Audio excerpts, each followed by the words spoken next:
තෙරුවන් සරණයි අපේ හාමුදුරනේ මෙහෙණින් වහන්සේ දරුවනේ DP education ආයතනයත් ඒ වගේම අධ්‍යාපන අමාත්‍යාංශයේ ප්‍රාචීන භාෂෝපකාර සමාගමත් එකට අත්වැල් බැඳගෙන ප්‍රාචීන භාෂාවන්ගේ දියුණුව අභිවෘද්ධිය වගේම ප්‍රාචීන විභාගාපේක්ෂක අපේ හාමුදුරුවන් වහන්සේලාගේ යහපත සුබ සිද්ධිය අරමුණු කරමින් සිදු කරන සත්කාර්යයක් හැටියට DP ප්‍රාචීන අධ්‍යාපනය මාර්ගගත අධ්‍යාපනික වැඩසටහන ඔබ වෙත ගෙන එනු ලබනවා.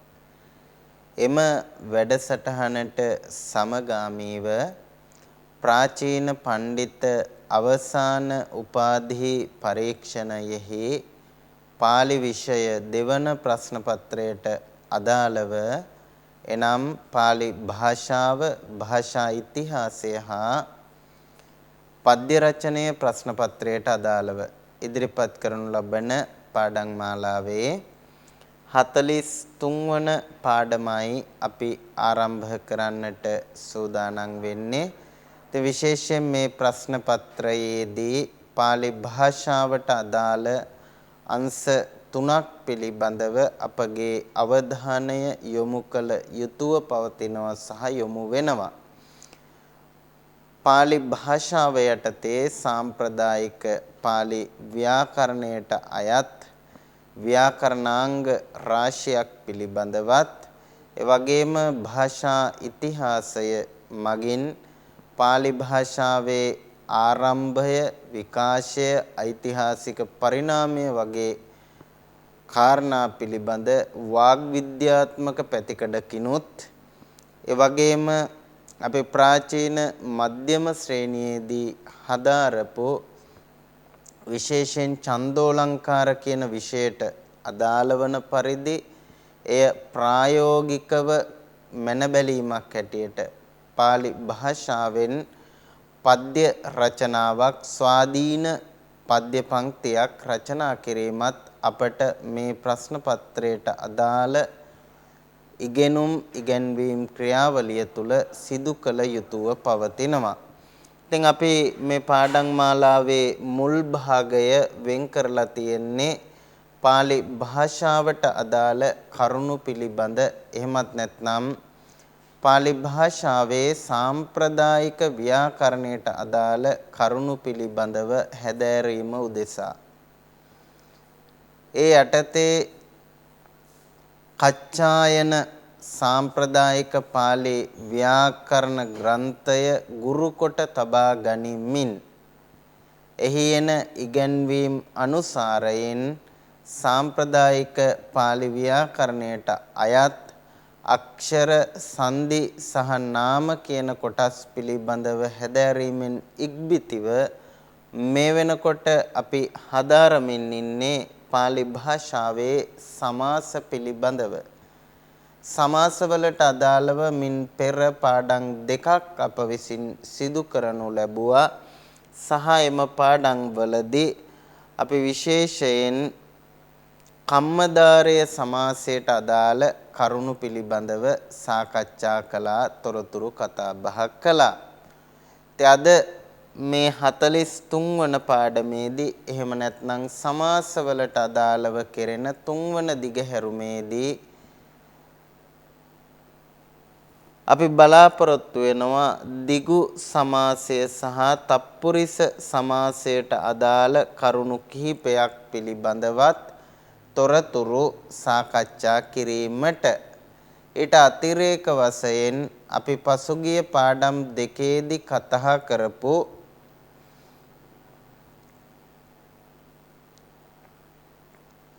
කම්මදාරයේ සමාසයට අදාළව විශේෂ කරුණු කිහිපයකොත් මේ පාඩමේ මුල් භාගයේදී කතා කිරීමට අපේක්ෂා කරනවා.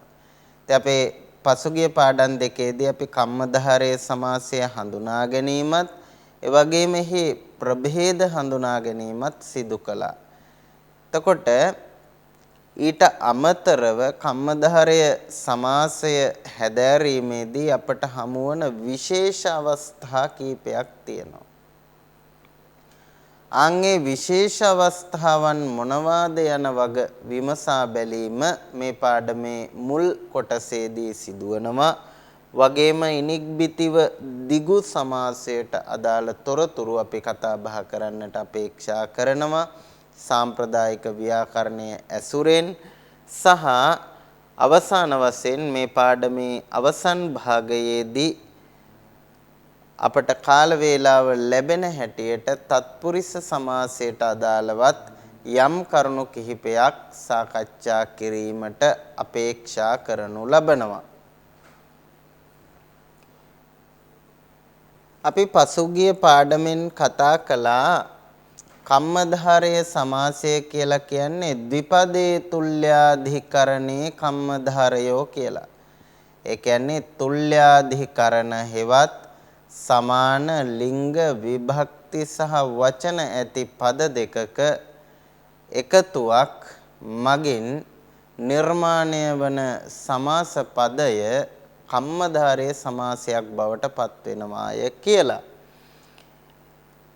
එතකොට ඊට අමතරව එම පාඩම් වලදීම නැත්නම් පසුගිය පාඩම් දෙකේදීම අපි කතා කළා එකී තත්පුරිස සමාස එකී කම්මධාරයේ සමාසයේ ප්‍රභේද 9ක් දකින්නට පුළුවන්කම ලැබෙනවා කියලා. විශේෂයෙන් කච්චායන පරපුරේ පරිවාර ජනප්‍රියතම පරිවාර ග්‍රන්ථයේ හැටියට සලකන නැත්නම් කච්චායන සම්ප්‍රදායේ වඩා බහුසම්භාවිත පරිවාර ග්‍රන්ථයේ හැටියට සලකන රූප සිද්ධිය තුල මේ ප්‍රභේද නම් වශයෙන්ම දක්වලා තිබෙන බව දකින්න පුළුවන්.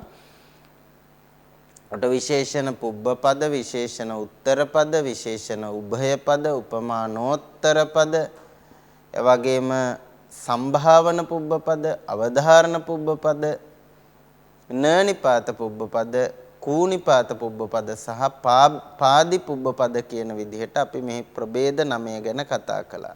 ඔය තොරතුරු තමයි අපි මේ වෙනකොට කම්මධාරයේ සමාසයට අදාළව මේ පාඩම් මාලාව ඇතුලේ ඉගෙනගෙන තියෙන්නේ. නමුත් වඩා වැදගත්ම කරුණු කිහිපයක් අපි අද දවසේදී කතා බහ කරනවා. මූලික වශයෙන් අපි සාම්ප්‍රදායිකව සමාස පිළිබඳව ඉගෙන ගන්න ඔය කාරණා ටිකෙන් පරිබාහිරව අතිරේක වශයෙන් වැදගත් වන කරුණු කිහිපයක් කෙරෙහි අවධානය යොමු කරන්නට තමයි අද මේ පාඩමේ මුල් කොටසෙන් අපේක්ෂා කරන්නේ කම්මධාරය සමාසයට අදාළ විශේෂ කරුණු කියන මාතෘකාව යටතේ. එතකොට කම්මධාරය සමාසයට අදාළ විශේෂ කරුණු අතරින් ප්‍රථම කාරණය තමයි මේ කම්මධාරය සමාසයත් එවැගේම දිගු සමාසයත් කියන මේ සමාස දෙකටම තප්පුරිස කියන සංඥාව ලබා දීලා තියෙනවා සාම්ප්‍රදායික ව්‍යාකරණ ග්‍රන්ථවල. දැන් අපට වෙනම තප්පුරිස කියලා සමාසයක් දකින්න තියෙනවා සාම්ප්‍රදායික ව්‍යාකරණ කෘතිවල. තප්පුරිස සමාසය කියලා වෙනම සමාස ප්‍රභේදයක් අපට දකින්න තියෙනවා. නමුත් කච්චායනයේ වගේම රූප සිද්ධියෙත් අපට දකින්න ලැබෙනවා මේ කම්මධාරය සමාසය යටතේම කරුණු දක්වන තැන්වල එහෙම නැත්නම් දිගු සමාසය යටතේ කරුණු දක්වන තැන්වල මේ කම්මධාරය දිගු කියන සමාස දෙක සඳහා තප්පුරිස කියන නමින් සංඥාවක් ලබා දීලා තියෙනවා. මේ දෙක සඳහා තප්පුරිස කියන සංඥාව ලබා දිය යුතු බව. ඒක පැහැදිලි වෙනවා මෙන්න මේ සූත්‍රයෙන් උභේ තප්පුරිසා උභේ තප්පුරිසා උභේ කියලා කිව්වේ උභය කියලා කියන්නේ දෙක කියන එකටනේ. උභේ තප්පුරිසා උභේ දිගු කම්මධාරය සමාසා තප්පුරිස සංඥා හොಂತಿ. එතකොට මේ දිගු කම්මධාරය කියන සමාස දෙක පරව තියෙනකොට තත්පුරිස සංඥා හොಂತಿ තත්පුරිස කියන සංඥාව ලබනවයි කියලා. ඉතින් ඇත්තටම මෙහෙම සංඥාවක් මේ සඳහා ලබා දීලා තියෙන්නේ විශේෂ හේතුවක් නිසා. ඒ තමයි මෙන්න මේ වගේ සූත්‍ර අපිට දක්නට ලැබෙනවා. මොකද්ද අත්තං නස්ස තප්පුරිසේ කියලා සූත්‍රයක් දකින්න ලැබෙනවා. අපි මීට කලින් ඉගෙන ගත්තා ඔය නනිපාත පුබ්බපද කම්මදාරයේ සමාසය පිළිබඳ හදාරනකොට එතනදී අපි ඉගෙන ගත්ත සූත්‍රයක් අත්තං නස්ස තප්පුරිසේ කියලා සූත්‍රයක්. අත්තං නස්ස තප්පුරිසේ. එතකොට ඒ වගේ සූත්‍රවල එන මේ තප්පුරිස කියන්නේ කුමක්ද කියන එක අර්ථ ගැන්වීම උදෙසා තමයි මේ උභේ තප්පුරිසා කියන සූත්‍රය ලබා දීලා තියෙන්නේ. ඔට තප්පුරිසේ කියලා කියන්නේ මෙතන හැටියට ගත්තොත් මේ අත්තන්නස්ස තප්පුරිසේ කියපුවාම තප්පුරිසය පරකල්හි කියන අදහස තමයි තියෙන්නේ. එතකොට තප්පුරිසේ පරකල්හි අත්තං නස්ස නස්ස නනිපාතේට අත්තං කියන ආදේශයක් සිද්ධ වෙනවා කියන එක. එතකොට එතනදී තප්පුරිස කියලා සඳහන් කරේ කුමකටද කියන එක අපිට තේරුම් ගත්ත හැකි උභේ තප්පුරිසා. මෙන්න මේ කියන දිගු කම්මධාරය සමාසා උභේ දිගු කම්මධාරය සමාසා. මේ දිගු කම්මධාරය කියන සමාස දෙක තප්පුරිස සංඥා හොಂತಿ තප්පුරිස කියන සංඥාව ලබනවාය කියලා සාම්ප්‍රදායික ව්‍යාකරණ ග්‍රන්ථවල අදහස්පත් කරලා තියෙනවා. ඒ අදහස මත සම්බන්ධ වන සූත්‍රයක් තමයි මේ අත්තං නස්ස තප්පුරිසේ කියලා කියන්නේ. ඉතින් ඔය අත්තං නස්ස තප්පුරිසේ වගේ සූත්‍රවල අර්ථය වඩා හොඳින් පැහැදිලි කර ගැනීම සඳහා මෙන්න මේ විදිහේ සූත්‍රයක් ලබා දීලා තියෙනවා. දිගු කම්මධාරය කියන සමාස දෙකට තප්පුරිස කියන සංඥාව ලබා දිය හැකි බව සාම්ප්‍රදායික ව්‍යාකරණ ග්‍රන්ථවල පෙන්වලා දීලා තියෙනවා. ඔන්න විශේෂ කාරණා අතරින් පළවෙනි කාරණය කම්මධාරයේ සමාසයට අදාළ. ඊළඟට දෙවන කාරණය බවට පත් වෙන්නේ මෙන්න මේ වගේ පදයක් පරවේදුනහම් මොන වගේද? ලිංග ආදී පදයක් පරවේදුනහම් ලිංග කියන පදේ පමණක් නොවේයි ආදී කියපුවහන් තවත් එනවා. ලිංග ආදී ශබ්දයක් පරව යෙදුනහම පසුපදය විදිහට යෙදුනහම සමාසය තුල එහෙම වචනයක් පසුපදයේ විදිහට යෙදිලා සමාස පදයක් නිර්මාණය වෙනකොට ඊට කලින් යෙදුන ශබ්දය පුම කියන ශබ්දය නම් ආන්ගේ පුම කියන ශබ්දයේ තියෙන අන්තස්වරය හෙවත් අග අක්ෂරය මොකද වෙන්නේ? ලොප් බවට පත් වෙනවා.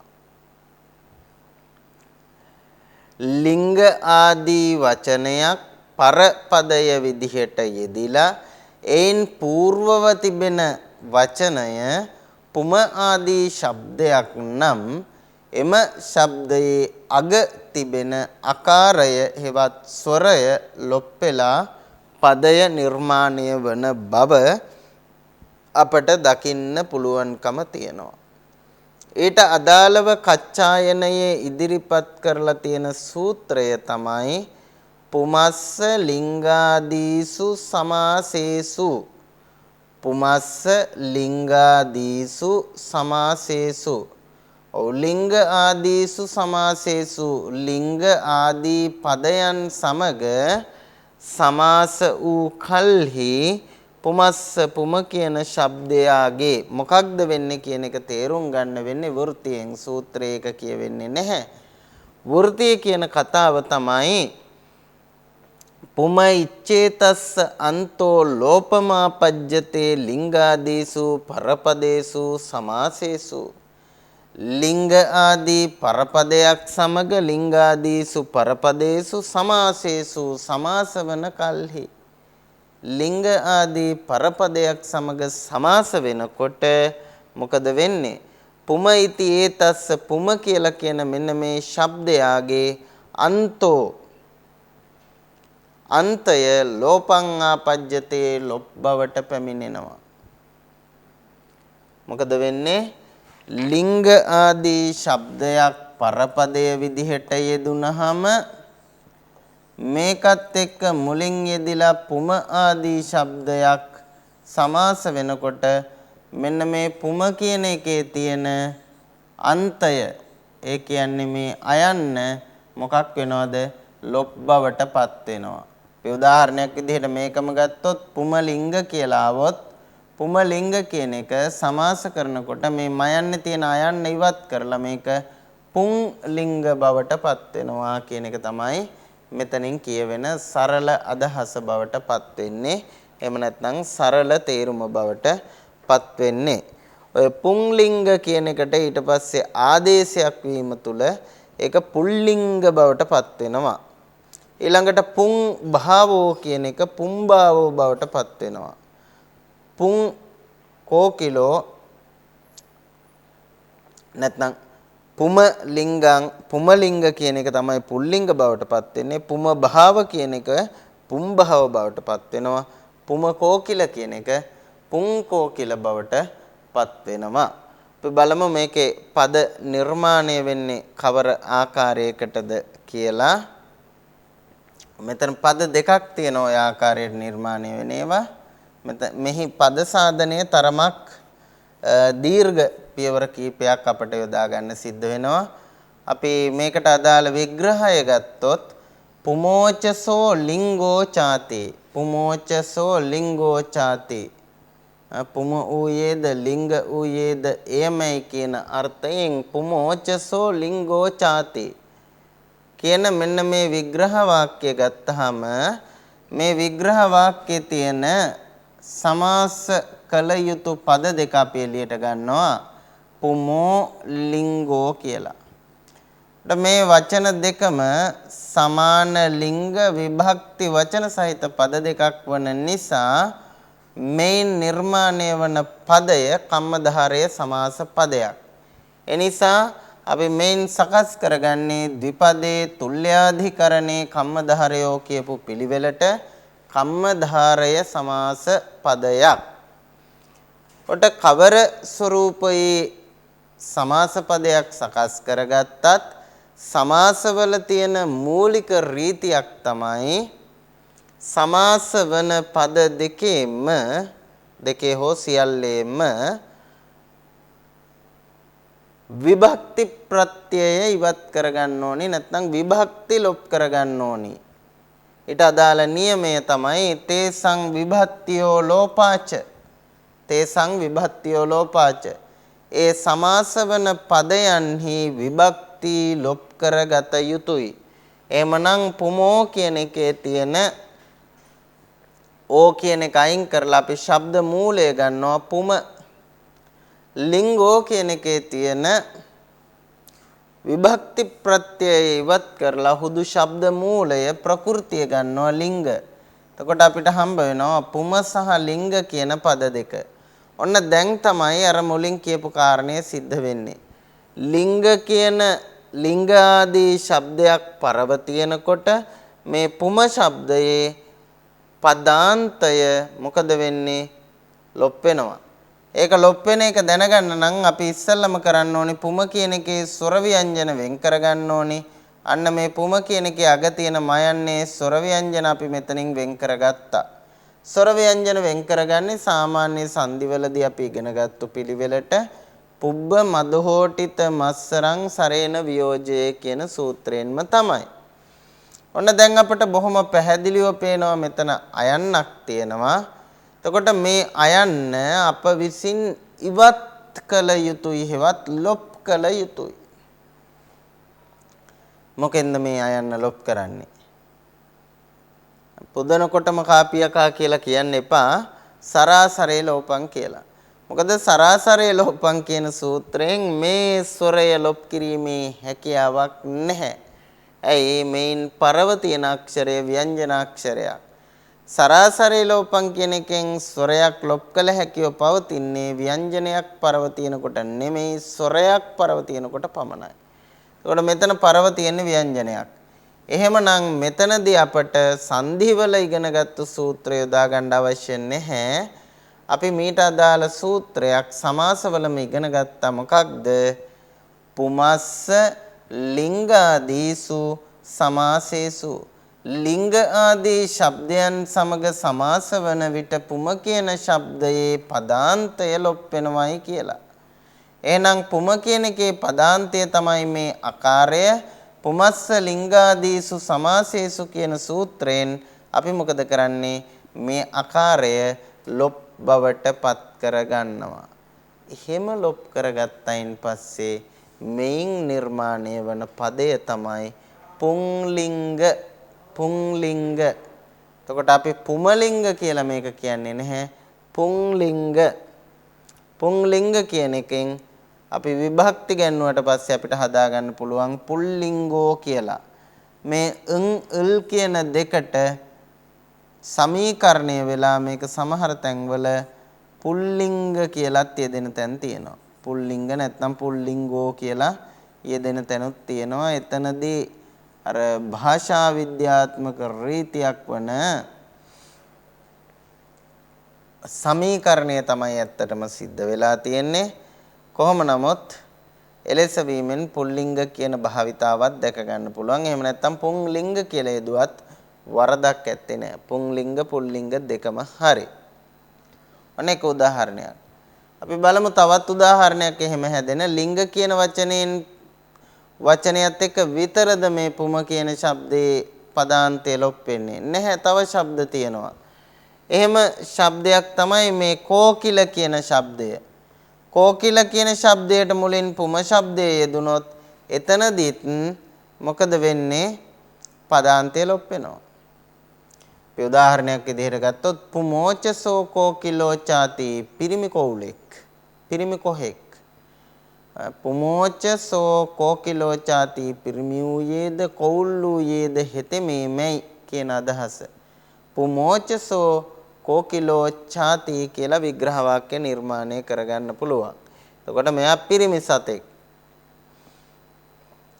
ඉස්සලම අපි සමාසයට අදාළ පද දෙක ගන්නවා. පුමෝ කියන පදයට කෝකිලෝ කියන පදයට. පුමෝ කෝකිලෝ. එමනම් මේ දෙක සමාන ලිංග විභක්ති වචන සහිත බැවින් මේ නිර්මාණය වෙන්නේ කම්මධාරය සමාස පදයක්. එනිසා ද්විපදේ තුල්‍යාධිකරණේ කම්මධාරයෝ කියන සූත්‍රයෙන් අපි මොකද කරන්නේ? මේ දෙකෙන් කම්මධාරයේ සමාස පදයක් නිර්මාණය කරගන්නවා.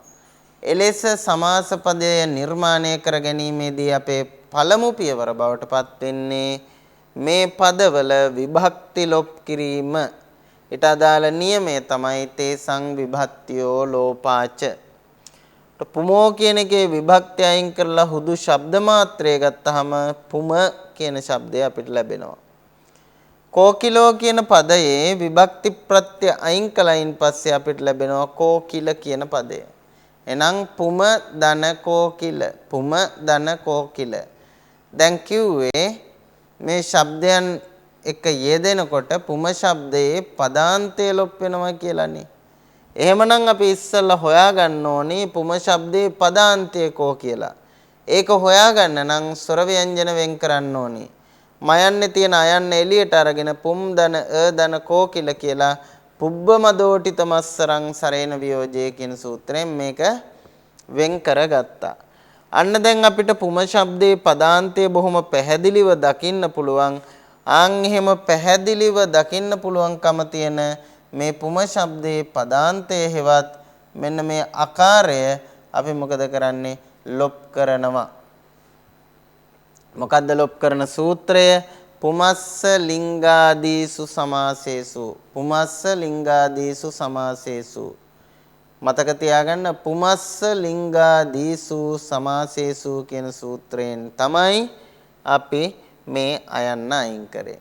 දැන් අපිට පදේ හැදෙනවා පුමකෝකිල කියලා නෙමෙයි පුංකෝකිල. පුංකෝකිල වරණගපුවාම පුංකෝකිලෝ. පුංකෝකිලෝ කියලා කියන්නේ පිරිමි කෝලා කියන අදහස. පුංකෝකිලෝ. ඒ විදිහට නිර්මාණය වෙන තව පද තිබුණා මෙතන. මෙතන තියෙන ඔය පුං භවෝ කියන පදයට නිර්මාණය වෙන්නේ එම ආකාරයෙන්මයි. පුමෝච සෝ භාවෝ ചാති පුමෝ භාවෝ පුම භාව කියන පද දෙක එකතු වෙලා පුම් භාවෝ කියලා සකස් වෙනවා නිර්මාණය වෙනවා.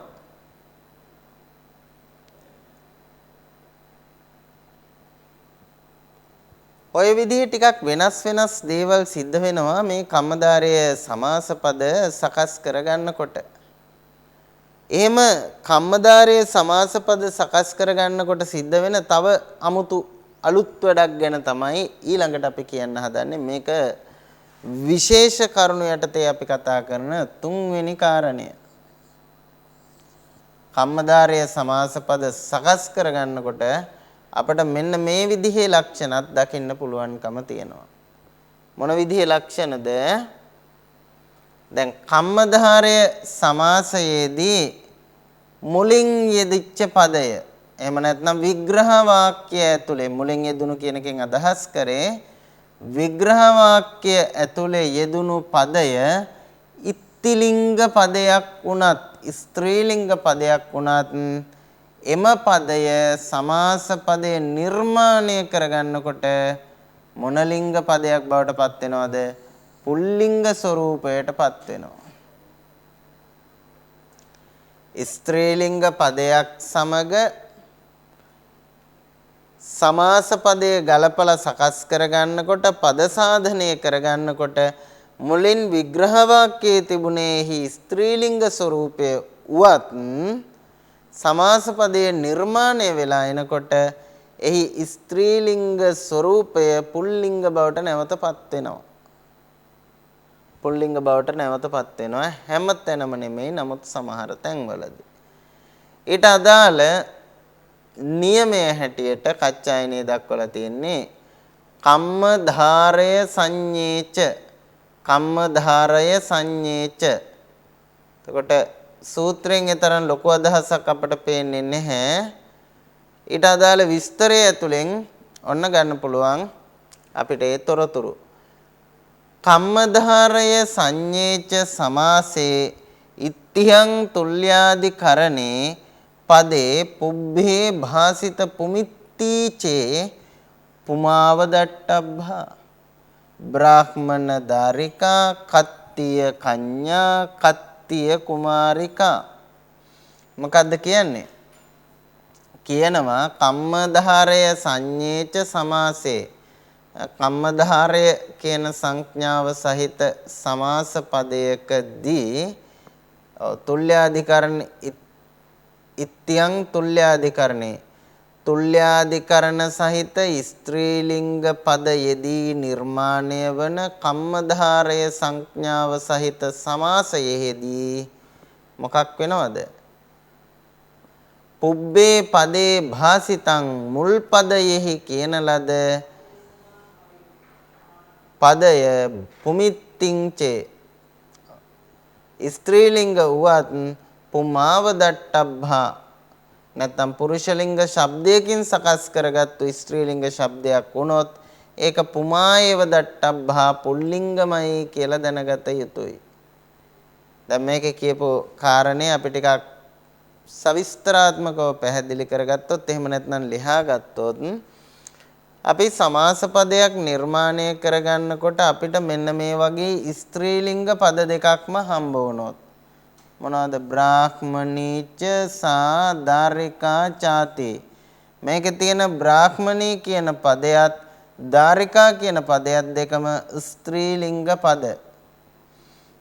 ඒ වගේම මේ පද දෙක අතර යුක්තාර්ථවත් බව එහෙම නැත්නම් සමානාධිකරණ සහිත බවත් අපට දැකගත හැකියි. බ්‍රාහ්මණී දාරිකා. එතකොට මෙන්න මේ වගේ අවස්ථාවන් වලදී මේ සූත්‍රයෙන් කියනවා මෙන්න මේ මුල් පදය මේක ස්ත්‍රීලිංග සංඥාවෙන් යෙදිලා තිබුණා උවත් මේක පුල්ලිංග කළ යුතු බව තමයි මෙතන කියන්නේ. මේක ස්ත්‍රීලිංගයෙන් යෙදිලා තියෙන්නේ විග්‍රහ වාක්‍ය ඇතුලේ.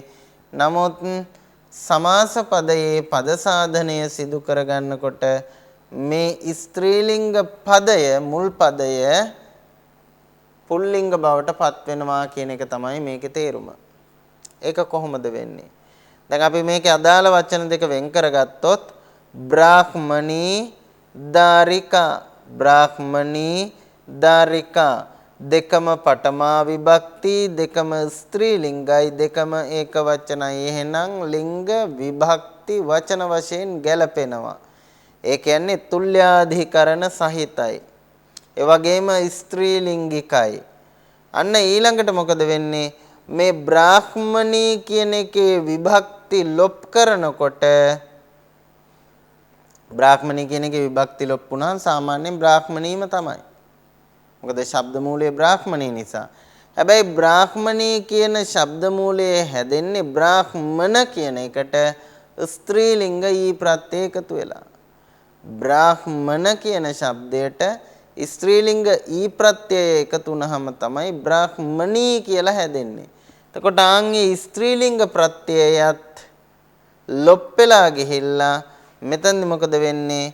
හුදෙක් බ්‍රාහ්මණ කියන පුල්ලිංග ස්වරූපයෙන්ම හිටිනවා. දෙවනි පදේ වෙනස් වෙන්නේ නැහැ. ඒක ධාරිකාම තමයි.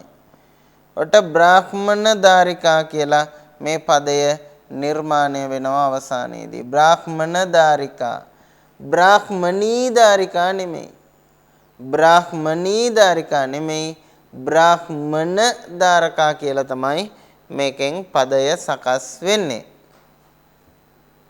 ඒකත් විශේෂ අවස්ථාවක්. මොකද මින් පෙර අපි ඉගෙන ගත්ත හැම තැනකදීම ඉගෙන ගත්තේ කම්මදාරය සමාසය කරනකොට විශේෂයෙන් විභක්ති ලෝපය සිදු කළ යුතුයි කියලා නියත වශයෙන්ම. හැබැයි විභක්ති ලෝපයත් එක්කම මෙතනදී ළඟට අර ස්ත්‍රීලිංග ප්‍රත්‍යයත් ලොප් වෙලා ගිහිල්ලා තියෙන බව අපට දැක ගන්නට පුළුවන්කම තියෙනවා. එය හුදු පුල්ලිංග ස්වරූපයෙන් ඉතිරි වෙලා තියෙනවා සමාස පදයේ ඇතුලේ.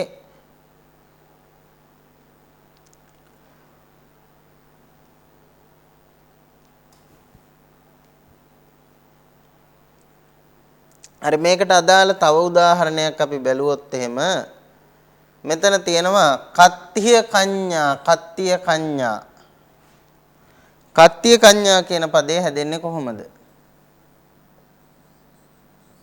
මේ පදය හැදෙන්නේ කත්තියාච සා කඤ්ඤා ചാති කියන පද ටික එකතු වෙලා නැත්නම් මේ විග්‍රහ වාක්‍ය මගින් තමයි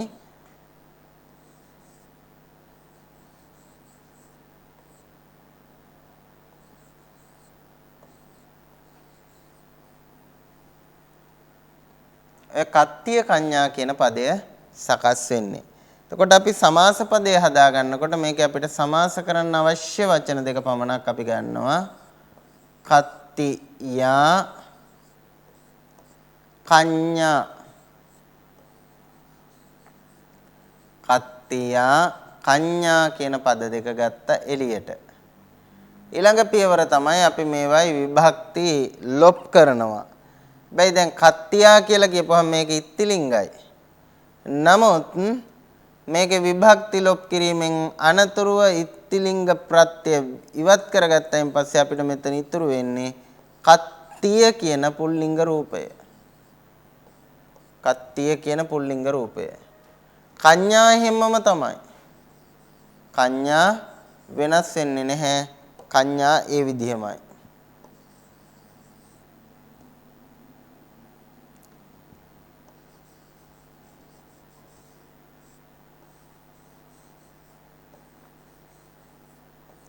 ඔන්න දැන් මේකේ පදේ නිර්මාණය වෙනවා කත්තිය කඤ්ඤා කියලා. කත්තිය කඤ්ඤා කියලා.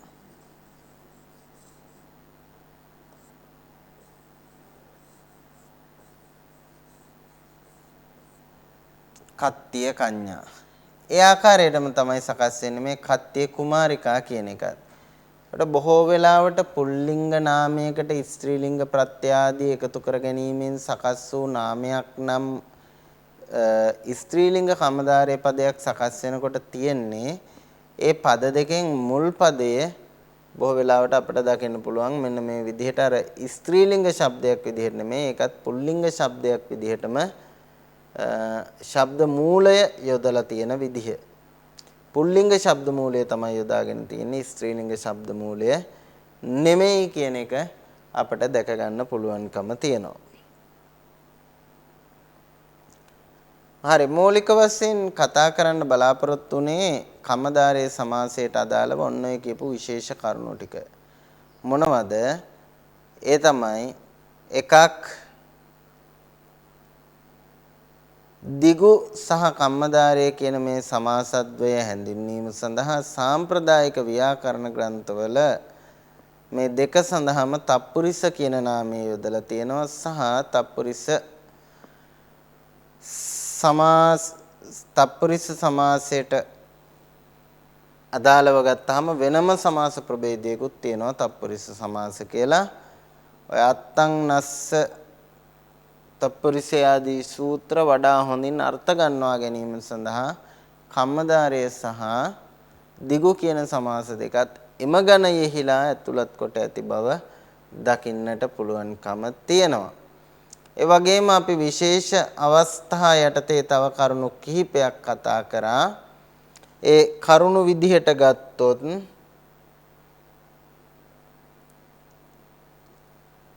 අපි කිව්වා ලිංග ආදී පදයක් එක්ක යෙදෙනකොට ඒකට මුලින් තියෙන පුම කියන ශබ්දයේ පදාන්තය ලොප් වෙනවා කියලා අපි කතා කළා.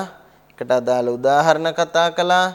ඒත් එක්කම කම්මදාරය සමාසයේදී මුලින් යෙදිච්ච පදය නැත්නම් මුලින් ඉත්තිලිංග පදයක් විදිහට යෙදිලා තිබුණු පදය පසුව සමාසකරණයේදී පුල්ලිංග පදයන් බවට පත් කරපු අවස්ථාත් අපට දකින්න පුළුවන්කම තියෙනවා. විශේෂයෙන් මෙහෙම වෙන්නේ ස්ත්‍රීලිංග පද දෙකක් එකට සමාස වෙනකොට ඒයින් තියෙන මුල් පදයට තමයි ඔය ලක්ෂණය සිද්ධ වෙන්නේ. ඊළඟට අපි ඉගෙන ගත්තා ඔය කියපු කාරණා ටික තමයි අපි ඉගෙන ගත්තේ කම්මදාරය සමාසයට අදාළව. ඊළඟට අපේ පාඩමේ දෙවන කොටසේදී අපි අපේක්ෂා කරනවා බලාපොරොත්තු වෙනවා ඔය කියපු කාරණා ටිකට අමතරව දිගු කියන සමාසය පිළිබඳවත් තොරතුරු යම් පමණකින් හැදෑරීමට.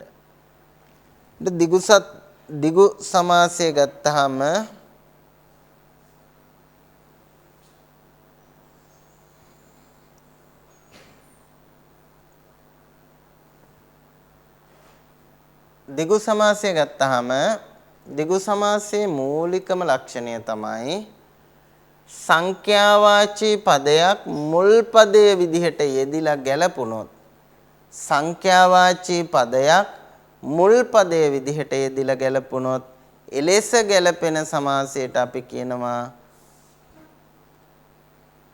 දිගු සමාසය කියලා. මේකේ නමත් හැදෙන්නේ මේ විදිහටම තමයි.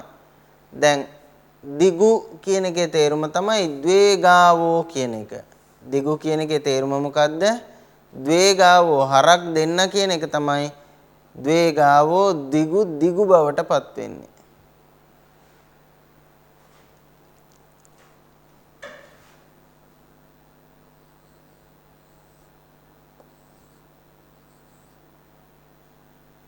අපි ගත්තොත් ද්වේගාවෝ කියන පදය මේ ද්වේ කියන එකේ ප්‍රകൃතිය තමයි ද්වි ගාවෝ කියන එකේ ප්‍රകൃතිය ගාව මෙතන ගාව නෙමේ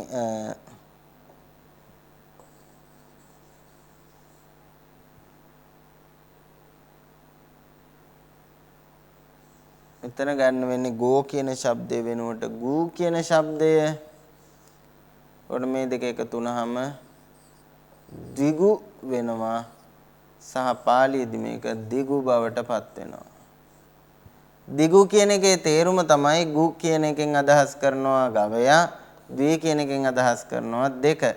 එතකොට දිගු කියන එකෙන් අදහස් කරන්නේ ගවයෝ දෙන්නෙක් කියන එක. ඒ බව රූප සිද්ධියේ අපට පැහැදිලි වෙනවා. රූප සිද්ධියේ කියනවා ද්වේ ගාවෝ දිගු දිගු සදිසත්තා අයං සමාසෝ දිගූති වුත්තෝ. දිගු සදිසත්තා දිගු ගවය දෙන්නෙක් කියන මේ පදයට සදිසත්තා සමාන නිසා අයං සමාසෝ මේ සමාසය දිගු ඉතිවුත්තෝ දිගු කියලා කිව්වා කියන එක රූප සිද්ධියේ සඳහන් කරලා තියෙනවා. අපි තවත් ඉස්සරහට ගියොත් ඊට අදාළ සාම්ප්‍රදායික ව්‍යාකරණ ග්‍රන්ථවල ඉදිරිපත් කරලා තියෙන කාරණය තමයි නියමය තමයි සංඛ්‍යා පුබ්බෝ දිගු සංඛ්‍යා පුබ්බෝ දිගු සංඛ්‍යාවාචී පදයක් పూర్ව කොට ඇත්තේ දිගු සමාසයයි. සංඛ්‍යා పూర్ව පදයක් සංඛ්‍යාවාචී පදයක් పూర్ව කොට ඇත්තේ දිගු සමාසයයි. වැඩිදුරටත් විස්තර කරනවා සංඛ්‍යා පුබ්බෝ කම්මධාරයේ සමාසෝ දිගු සංඥෝ හෝති. සංඛ්‍යා పూర్ව කොටගත් කම්මධාරය සමාසය දිගු කියන සංඥාව ලබනවා කියලා ඔන්න සඳහන් කරනවා කච්චායනේම වෘත්තිය තුල. දැන් අපි බලමු මේකෙන් පද හැදෙන පිළිවෙල.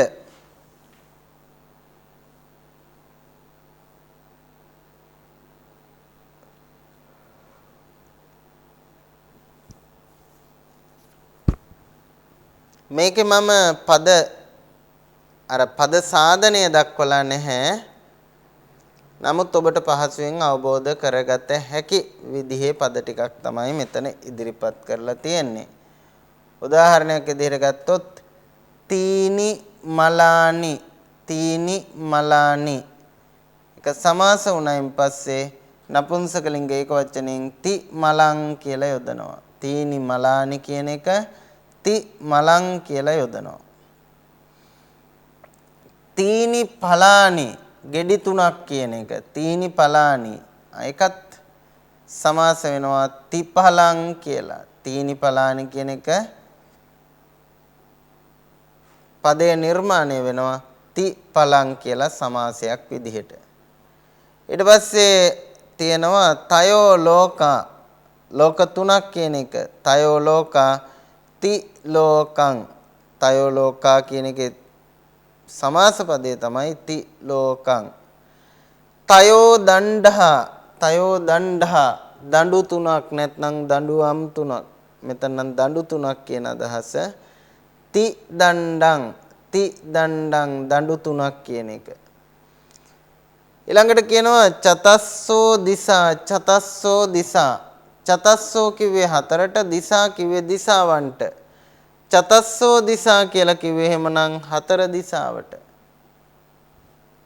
එකෙන් නිර්මාණය වෙන සමාස පදය තමයි චතුද්දිසං.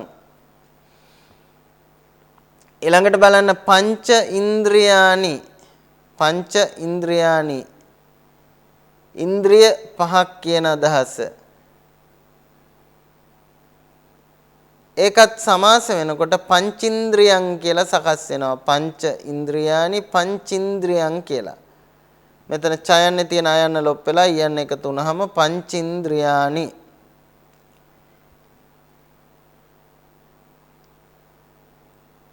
සත්ත ගෝදාවාරං එතනත් සංඛ්‍යාවක් තමයි අපට දකින්න ලැබෙන්නේ. ඒට සාමාන්‍යයෙන් දිගු සමාසයේ ලක්ෂණය තමයි සංඛ්‍යා పూర్ව පදයක් මුලින් යෙදීම. දිගු සමාසයේ ගත්තොත්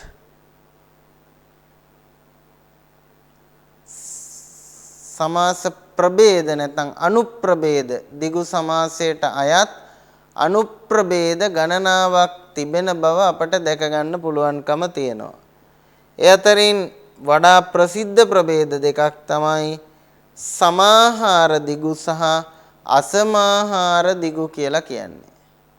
වඩාත් ප්‍රකට ප්‍රභේද දෙකක් හැටියට සමාහාර දිගු සහ අසමාහාර දිගු කියලා නම් කරලා තියෙනවා. ප්‍රභේද දෙකක්. ඔය අතරින්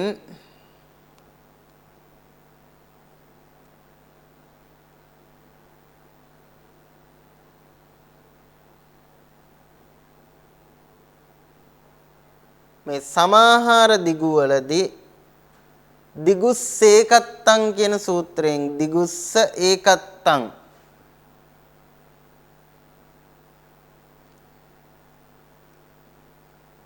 දිගු සමාසයේ සකස් වන පද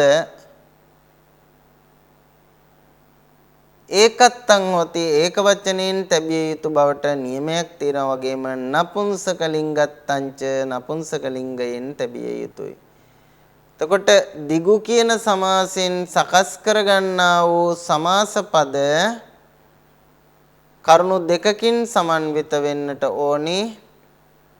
එකක් තමයි ඒක වචනයෙන් ඉවර වෙන්න ඕනි සහ නපුංසක ලිංග අර්ථ ගන්නට ඕන කියන මේ නියමයන් දෙක සාම්ප්‍රදායික ව්‍යාකරණය තුල ඉදිරිපත් වෙලා තියෙනවා.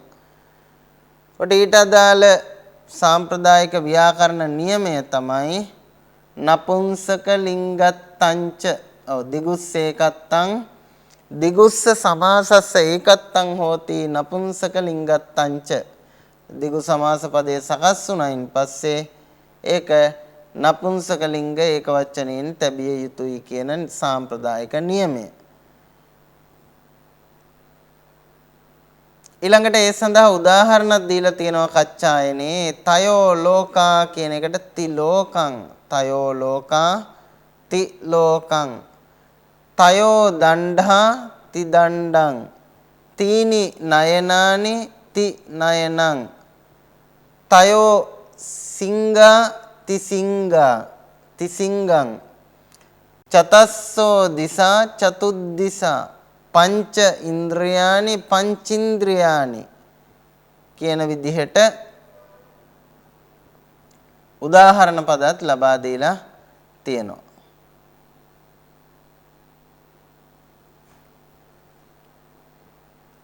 ඔය වගේම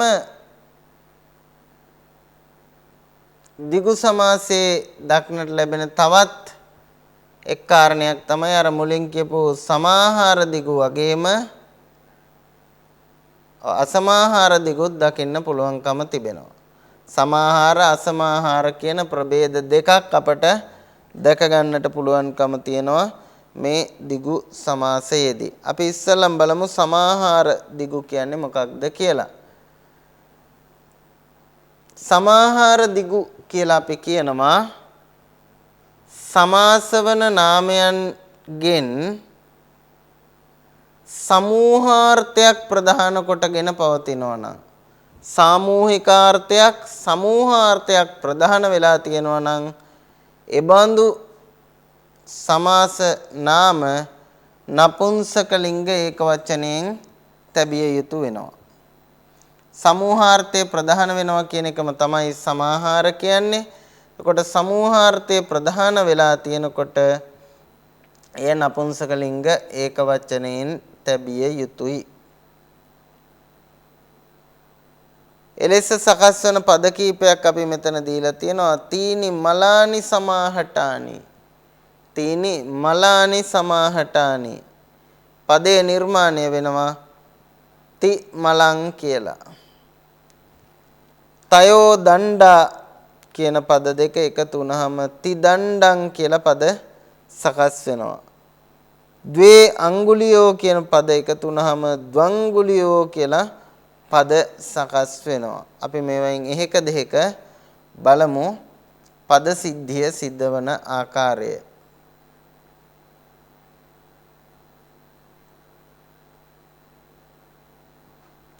අපි බලමු මේ තිදණ්ඩං කියන පදය.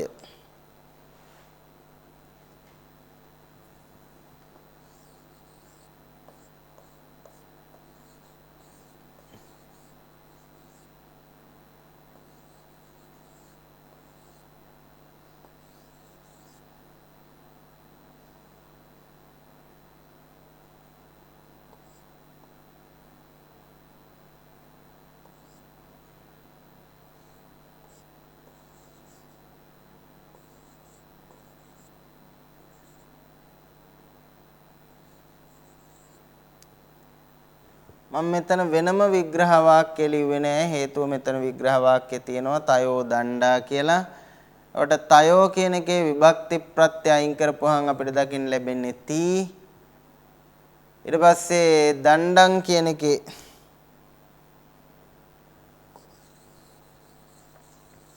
නැවත මම මේ විදිහට ලියන්නම්.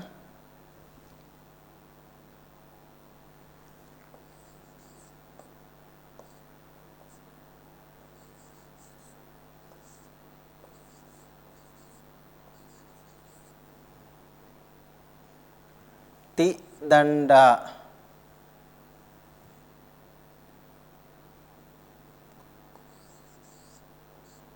පස්සේ දණ්ඩ කියන එකෙත් අපි විභක්ති ප්‍රත්‍ය ඉවත් කරා ති දණ්ඩ. දැන් මේකෙන් පදේ හැදෙන්නේ තිදණ්ඩ කියලා. තිදණ්ඩ කියලා හැදුනට අපි කවුරුවත් මේක තිදණ්ඩ කියලා තියන්නේ මේක නපුංසක ලිංග ඒක වචනයෙන් පදේ සකස් කරලා තියෙනවා ති දණ්ඩං කියලා.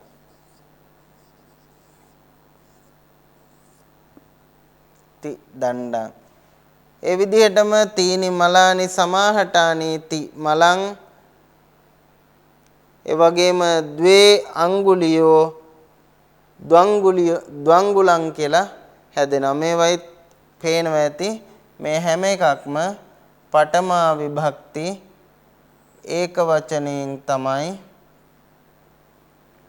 තබලා තියෙන්නේ නපුංසක ලිංගයේ. නපුංසක ලිංග පඨමා විභක්ති ඒක වචනයෙන් තමයි තබලා තියෙන්නේ.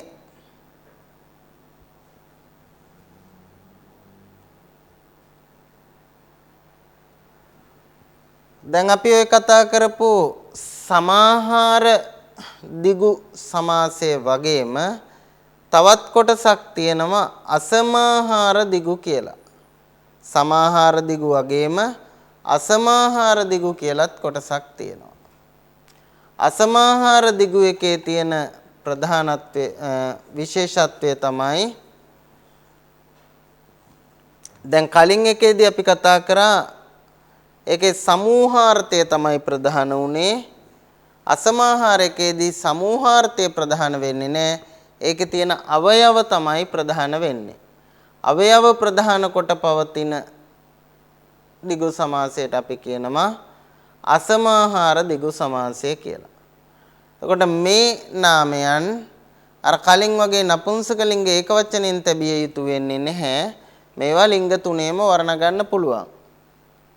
උදාහරණයක් විදිහට ගත්තොත් දැන් මේ වගේ ඒවායිදී සමූහාර්ථය ප්‍රධාන වෙන්නේ නැහැ.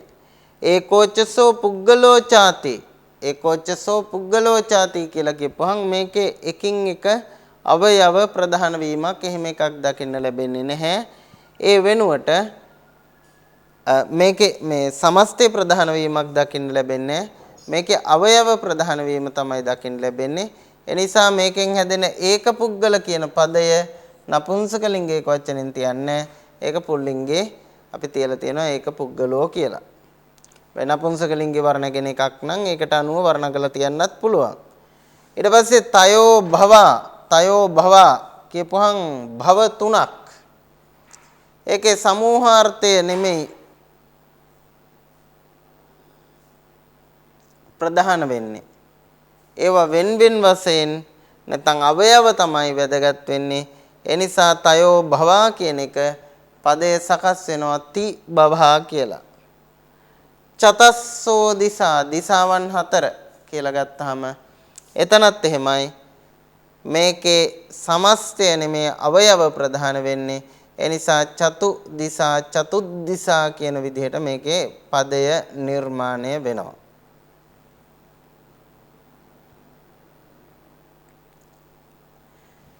ඊළඟට අද දවසේ අවසාන වශයෙන් අපි අපේක්ෂා කරනවා තප්පුරිස සමාසය නාමිකව හඳුන ගන්න.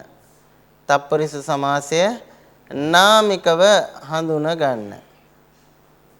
තප්පුරිස සමාසය කියලා සාමාන්‍යයෙන් තේරණ භාෂාවෙන් කිව්වොත් එකෙන් අදහස් කරන්නේ පඨමා සහ ආලපන කියන විභක්ති දෙක අතහැරියයින් පස්සේ පඨමාව සහ ආලපන කියන දෙක අතෑරියයින් පස්සේ එතනින් පසුව හමුවන ဒုတိယ තතිය චතුත්ථි පංචමී චට්ටි සත්තමී කියන මෙන්න මේ විභක්ති හයෙන් එක් විභක්තියක් අන්ත කොට ඇති පදයක්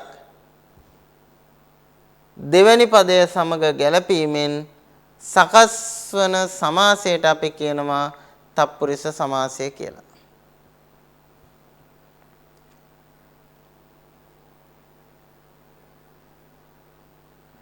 ආලපන හෝ පඨමා හැර වෙනත් විභක්තියකින් අවසන් වන පදයක් පසු පදයේ සමග සමාස වෙනවා නම් අන්න ඒකට අපි කියනවා තත්පුරුෂ සමාසය කියලා. එතකොට ඒක ඉදිරියට යෙදෙන්නේ නැත්නම් එහි ප්‍රභේද ගත්තොත් එහෙම ဒုတိ යාවේ සිට ඉදිරියට තමයි ප්‍රභේද තියෙන්නේ. ဒုတိ යා තත්පුරුෂ සමාසය, තතිය තත්පුරුෂ සමාසය, චතුත්ථි තත්පුරුෂ සමාසය, පංචමී තත්පුරුෂ සමාසය, චට්ටි සහ සත්තමී කියන විදිහට.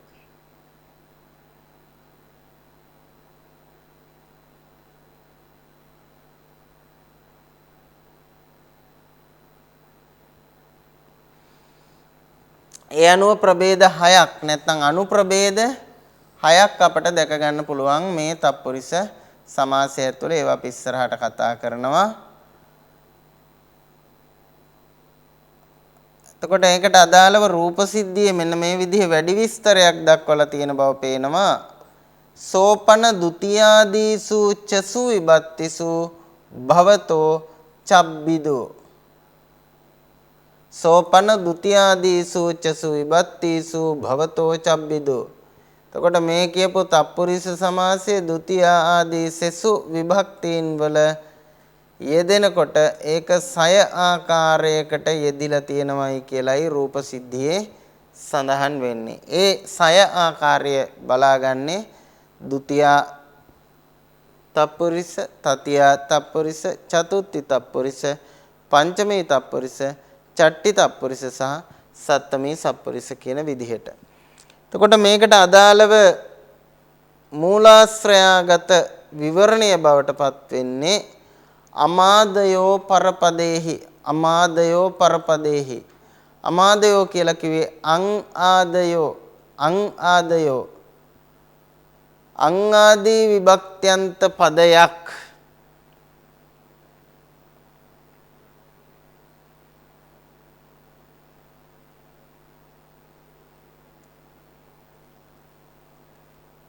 යම් කලෙක පරපදයට එක්ක සමාස බවට පත් වෙනවා නම් අන්න ඒ සමාසය තත්පුරුෂ සමාසයක් බවට පත් වෙනවා කියන එක තමයි සාම්ප්‍රදායික මතය බවට පත් වෙන්නේ. ඒකට අදාළව උදාහරණ ඒ එක් එක් විභක්ති වලට අදාළව දීලා තියෙනවා. භූමින්ගතෝ ဒ ුතියාවට අදාළ එක.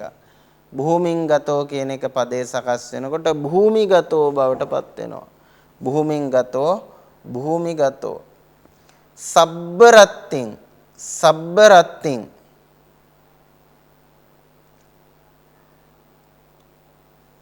ඊළඟට සබ්බරත්තින් සෝබනෝ කියන එක පදේ සකස් වෙනවා සබ්බරත්ති සෝබනෝ කියලා. අපායංගතෝ, අපායංගතෝ කියන එක සමාස වුණාම අපායගතෝ බවට පත් වෙනවා. ඉස්සරේන කතං, ඊශ්වරයෙකු විසින් කරන ලද කියන එක ඉස්සරේන කතං, ඉස්සර කතං.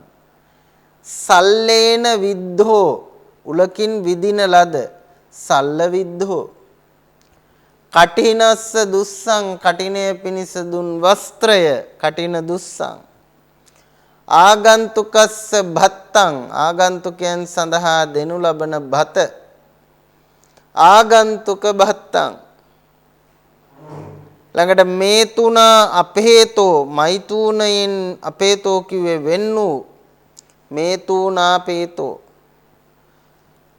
චෝරා භයං, සොරුන් කෙරෙන් වන බිය, චෝර භයං, සොර බිය. රඤ්ඤෝ පුත්තෝ, රජුගේ පුත්‍රයා, රාජපුත්තෝ.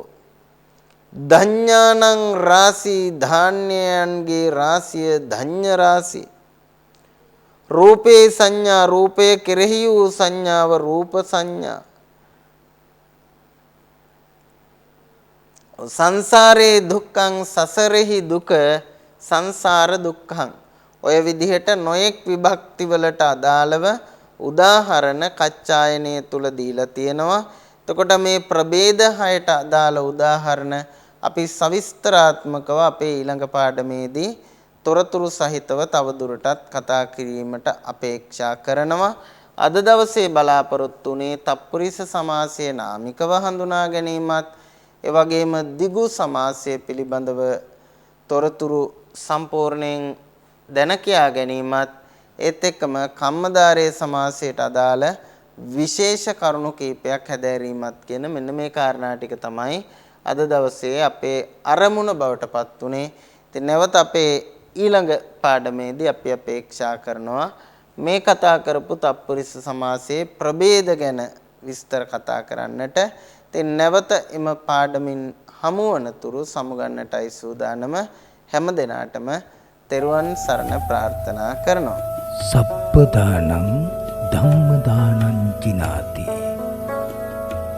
සියලු දානයන්ට වඩා ධර්ම දානය උතුම් වන්නේය යන උතුම් බුදු වදන පසක් කරමින් ප්‍රාචීන අධ්‍යාපනය ලබන සුවහසක් හාමුදුරුවන් වහන්සේලාගේ මෙහෙණින් වහන්සේලාගේ සහ දුවා දරුවන්ගේ දහම් ඇස විවර කරමින් සම්බුද්ධ ශාසනයේ චිරස්ථිතිය උදෙසා ධම්මික ෆ්‍රසිලා පෙරේරා පදනම මගින් සිදු කෙරෙන මහංගු සමාජ සත්කාරයයි ඩීපී ප්‍රාචීන අධ්‍යාපනය